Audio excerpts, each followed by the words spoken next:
Welcome to the Voice of Business. We're sponsored by the Greater Beverly Chamber of Commerce, which services the towns of Beverly, Danvers, Hamilton, and Wenham. I'm John King. I'm your host today on the Voice of Business, and I am the president of Headway Strategies Consulting, a consulting organization here on the North Shore, helping customers make headway with all the challenges in businesses today. We're going to continue with the program format that we have used in the last couple months here. And I've got three different chamber members today that are going to tell us a little bit about their business and how they've worked with the chamber in the past. So the first one is Adam Wynn. He is the vice president at First Ipswich Bank. And there's Mark Goldberg, owner of MAG Promotional Products. And finally, Tom D'Arcangelo. He's got a dual role. He is the new president of IBN, and Innovative Business Networking. And then he is also a financial planner with Edward Jones. Welcome, all three of you. Thank you for coming today. Thank you, John. So let's start off and chat a little bit with Adam and tell us a little bit about your background. I know you live in Beverly. I learned that much this morning. I learned that you grew up in Michigan, so you're a Midwesterner. I'm a Midwesterner by birth, but now I'm a Beverly resident, and I really love it here. I've been on the North Shore for about 20 years. I have 3 kids in the Beverly school system. They all love it, and we're all really happy here. So. Okay. What was your background before you joined First Ipswich? Well, I'm actually a third-generation banker, so banking is in my blood.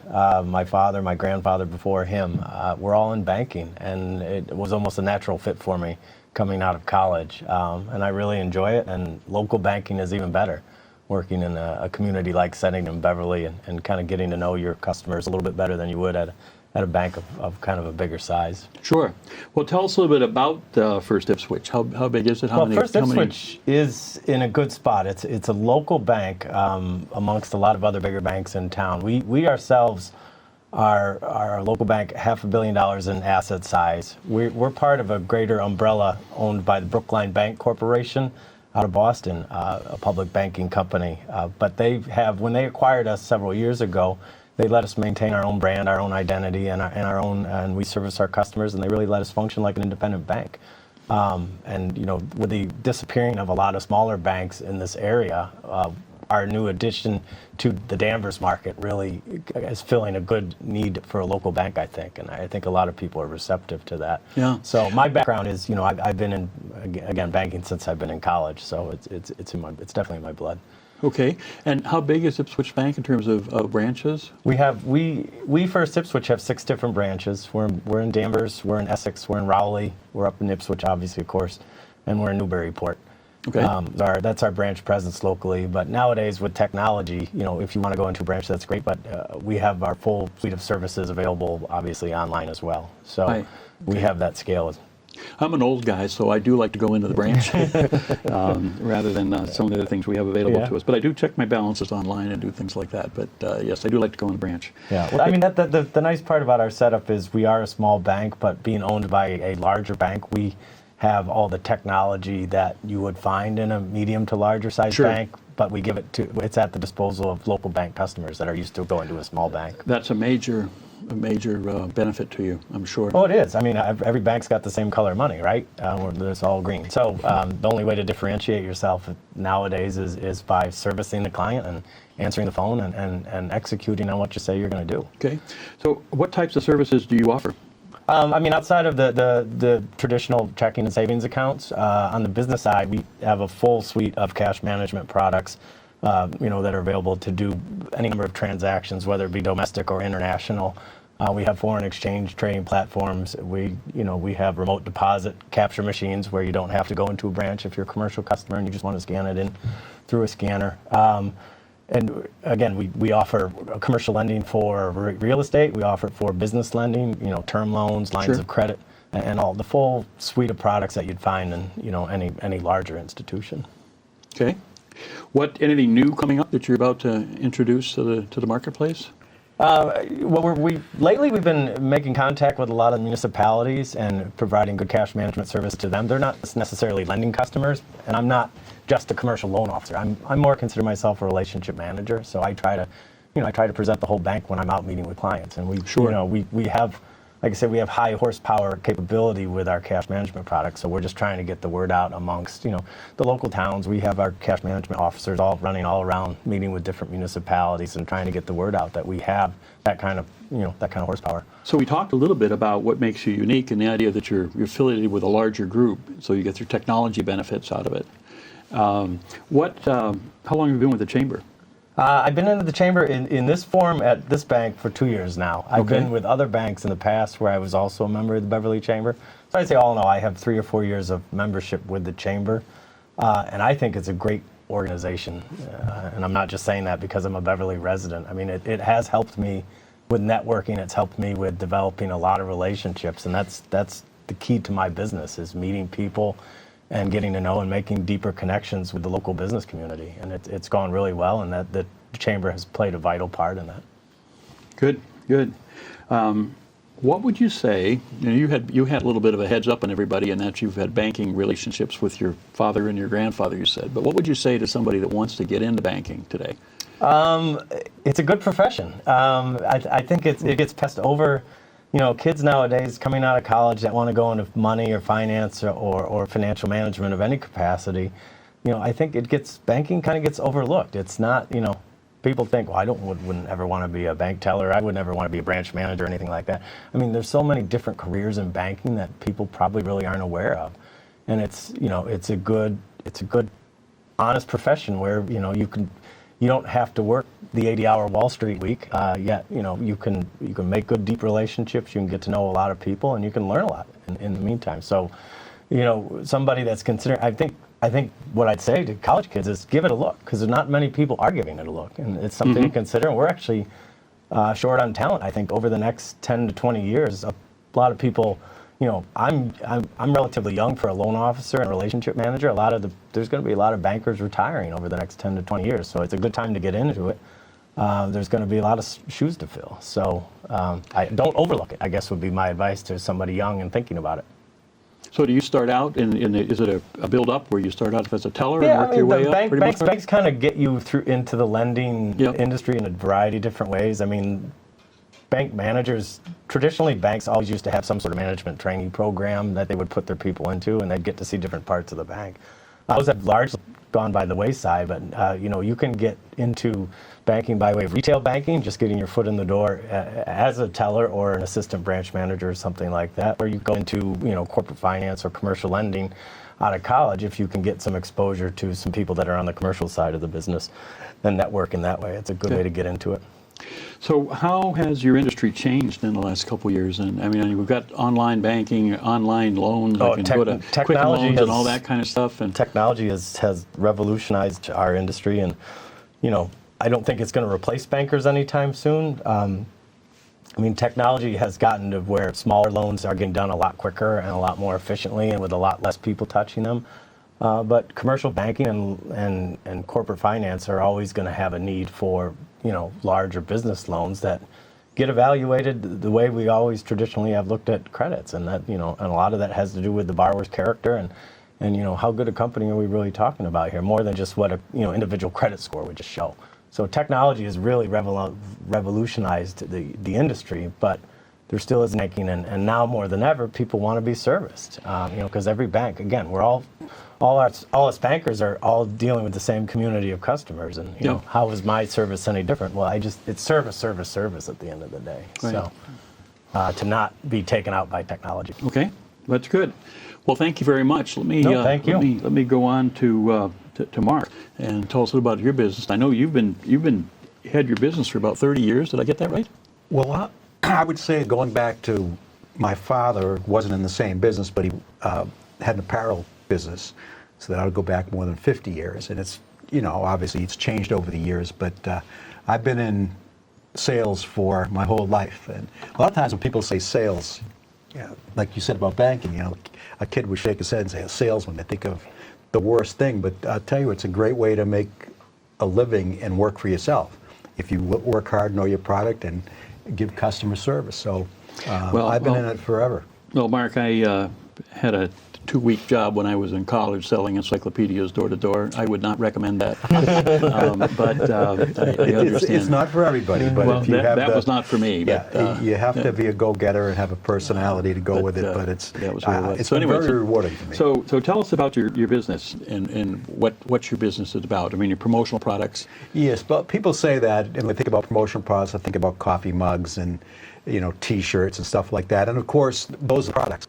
When times are good or bad, people still have to advertise, and there are many different ways to do it. You can advertise in the newspaper, on the radio, online, whatever.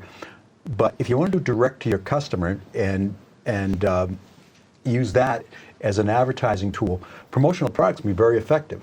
If you own a bank and I deposit $50,000 in the bank and you give me a nice cross pen or something, it's a way to tie you to your customers if it's done properly. So I don't consider myself a promotional product salesman. As much as I help marketing departments to get their brands out there in a positive way. Okay.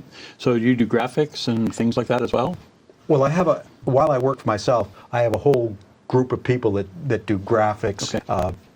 We can do anything in terms of artwork. There's 20 million products out there, which is the difficulty in this business. So I have a website, www.miltonagoldberg.com. I encourage people to look at it to get ideas, but when they really want to come down to it, using me as an individual resource is the way to go, because I know the best companies, I know where to get the best prices, and no matter how big the order, I can fill it. So will you do marketing campaigns as well? I'll do anything, of course, online stores, all kinds of marketing campaigns. I'm not going to say who my biggest customer is, but they do all kinds of community outreach, and not-for-profits are always doing road races and things like that. So it's easier for me to say I don't do as opposed to what I do, because people call me and I say yes, and then I figure it out later. So what don't you do? Yeah, it's very limited in terms of apparel. I do all kinds of apparel, embroidery, screen printing. The amount of promotional products that are out there now is incredible, and many people, whether it's banking or financial services, they go online, and that's a constant battle for me. But I think my whole business is customer service. Well, I think if you're trying to do something like that, you're trying to get a product you want to put out there. Right. It's going to have your name on it. Exactly. Right? You want to make sure you get the right one. Exactly. And if your name is spelled wrong, who are you going to call? I didn't have that problem, but I had the product. I bought 150 gel coat pens, and all skipped. Well, you should be using your local promotional products. Well, I did. I did. Somebody it was local. It was local. From the chamber? Yes, I have a credit. I have a credit for every order. But the point being is that I looked at them and I said, this looks good, and I thought I was, so I have a bunch of them. I probably offer some back to you later on. But I think the point is that you got to have somebody that knows the products, knows how to present it, and it's not too garish, whatever it is, when you put it out there. No, and I think the worst thing I tell my customers is to give a product to somebody that they won't use. It's a waste of your time. It's a waste of your money. If you give somebody something and they keep it on their desk, we probably all have a favorite pen. You keep it on your desk and you use it. And if someone's name and address and telephone numbers on it, you think you have a positive thought about it. But I play in hundreds of golf tournaments, and I shouldn't say hundreds, but I played in hundreds, and I spent anywhere between $150 to $300. And if they give me a $2 hat, I say, boy, that's, I throw away. But if they give me a nice hat, I wear all the time and has the person's advertising on it. Sure. So it's a good and effective way to market your company. It's the quality of the product that you help them plan. Yep. Yeah. Absolutely. Very good. Very good. So what geographic areas do you service? Actually, nationwide, but the majority of my business is right here on the North Shore, north of Boston. But I have some customers in Arizona and throughout the country. But I focus. My business is local, so I'm really pretty much focused on local. So how did you get the national following or some national following? Networking and having a presence on different networking sites. Okay. I have one in particular that I've kept over the years, but as I've gotten older and I've condensed my business to make it more productive, I don't really do a national outreach, but I find it. I'm a dinosaur. I like to call on people. I like to go in your office, shake your hand, either you like me or you don't. And I like to think that by being honest and knowing what you're doing, most people will respect that. And if you them, they become a customer of yours. Well, it's, as it turns out, I think the other two members of the group are all about personal relationships as well. You can't survive any other way. I think that's important because you get a feeling of trust with the individual who's going to be deliver for you, and without that, it's not very effective. Right. So that's good. So you're over the world, participating in the chamber. You've been with the chamber a long time. I've been with the chamber as long as I can remember, and I'll give them a quick plug because it could be a case study at Harvard Business School. I served on the golf tournament committee, and there was a great customer in there, and I really wanted to get that customer. It was all through the chamber, and I approached him and I said, do you guys have a promotional products guy? And he said, yes, we do. So he really had no use for me. But I was a gentleman throughout the whole thing. I never called him or anything. A couple of years later, through my relationship with him on the chamber, the other person that was servicing him was not doing a good job, so he put it out to bid. I'm just a local guy. Sure. But I met with him. I convinced him that I could give his company the kind of service that they needed, and I got that business. And that was probably 12 or 13 years ago. And through that one chamber connection, I've opened my 3 biggest accounts, and not only opened them, but held on to them. Even though that person left one job for another, right. I was able to retain the customer. Yep. And that's hard when you're dealing with an individual, especially in my business, because if the marketing manager leaves, somebody else comes in and they're best friends in promotional products. Sure. So the chamber has been great to me. I participate as much as I can. As I've gotten older, I don't do as much networking, but I'm from Beverly. I believe in the chamber, and I think particularly the new people that are running it, Leslie in particular, they just do a great job. They make you feel wanted. Good. Well, you were a former recipient of the Entrepreneur of the Year award about 3 years ago. I was. 3 years ago? Yes, and oddly enough, I never vacation. When you own your business, you don't take a vacation. The one day my wife and I were on vacation, and I knew I won because I make the trophies, right? So every year they make the trophies. It's not a surprise. I knew I won. Anyway, my daughter went and accepted on my behalf, and I'm really proud of my daughter. And I was very proud to get that award because I'm a local guy and Sure. I do participate in the chamber.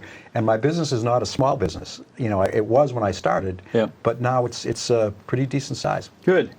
Well, what would you suggest to some young person that might want to get into your business, your type of business? Yes, I think it's not for everybody. There's a lot of online competition and that type of thing. But if you want to work for yourself, and you don't make any money when you don't sell anything, and that's just the way it is. So you're not judged by if you're a good guy or a bad guy. You're only judged, or you only make money by your own hard work. And if you're willing to work hard, and you understand the business, you understand the dynamics of the products and what they can do to help customers, you can make a very nice living and work for yourself and play golf when you want and spend time with your children when you want.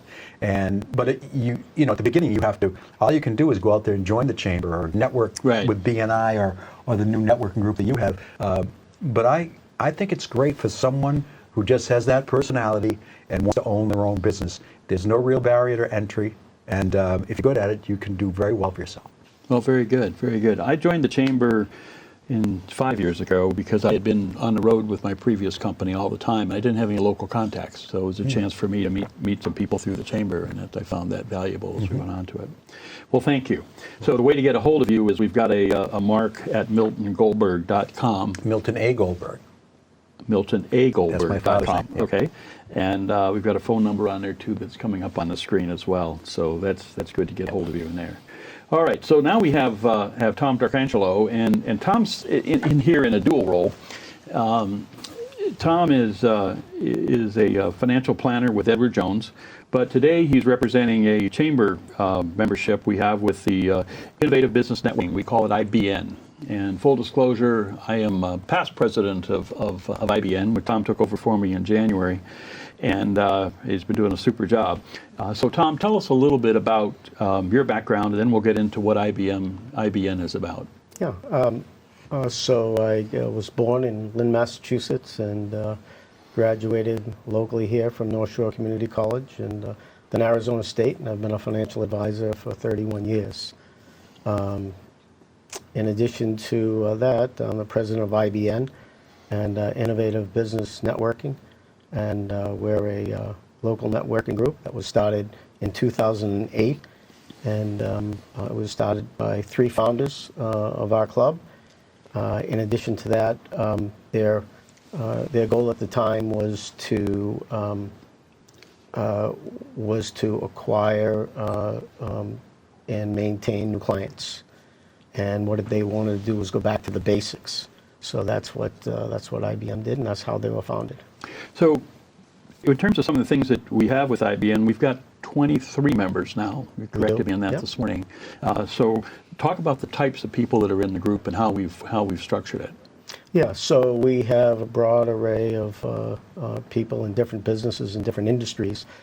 But mainly, what I like to look at is, are they family-owned businesses? Are they privately owned? Are they public companies?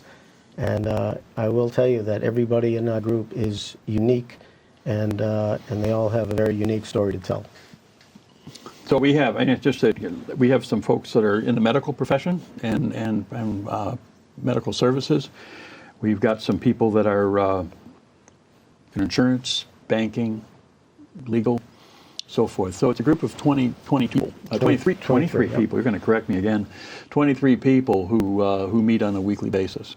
And so talk a little bit about how we structure the meetings and the way we've been doing that. And the big thing you've come up with this year is tracking the number of referrals, and talk about that a little bit.